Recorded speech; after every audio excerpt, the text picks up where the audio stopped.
இந்த உலகத்தில் நம்ம எதுக்காக பிறந்திருக்கோம் அப்படின்னா, அது யோசனை பண்ணி பார்க்கணும். பெரியவங்க சொல்லி தருவாங்க, 2 விஷயத்துக்காக நம்ம வாழ்க்கையை அர்ப்பணிக்கணும்.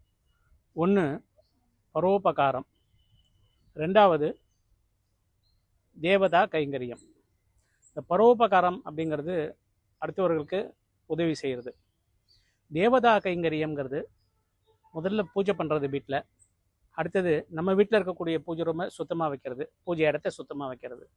அதே மாதிரி பக்கத்தில் இருக்கக்கூடிய ஒரு கோவிலில் நம்மளால் முடிஞ்ச ஒரு கைங்கரியம், ஒரு சுத்தம் பண்ணி கொடுக்கறது, ஒரு பூ பறித்து கொடுக்கறது, இந்த மாதிரியெல்லாம் நம்மளால் என்ன முடியுமோ அதை பண்ணணும். இது தேவதா கைங்கரியம். அதான் வேதம் ரொம்ப அருமையாக சொல்கிறோமா, ரொம்ப அற்புதமான ஒரு வார்த்தை அது. பரேஷாம் உபகாரார்த்தம் ய ஜீவதி ச ஜீவதி. அதாவது யார் ஒருத்தன் அடுத்தவர்களுக்காக உபகாரம் செய்கிறானோ அவன் தான் வாழறான் அப்படின்னு வேதம் சொல்கிறது. நம்ம அடுத்தவர்களுக்காக வாழலாம், பிறருக்கு நம்மளால் முடிஞ்சதை செய்யலாம். அப்படி ஒன்றும் முடியலன்னா கூட அவங்க கஷ்டப்படுறாங்கன்னா, கஷ்டப்படாதீங்க, உங்கள் கஷ்டம் தீர்ந்துரும்னு ஒரு நல்ல வார்த்தை சொல்லலாம். இதை தான் நம்முடைய சித்தர்கள் யாவருக்குமாம் பிறருக்கு இன்னுரை தானே அப்படின்னு சொன்னாங்க.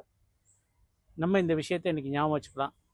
நம்மளால் முடிஞ்ச ஒரு சின்ன பூஜையோ தோத்திரம் சொல்வதோ சொல்லலாம், பிறருக்கு உதவி செய்யலாம், அல்லது நல்லுரையாவது சொல்லலாம்.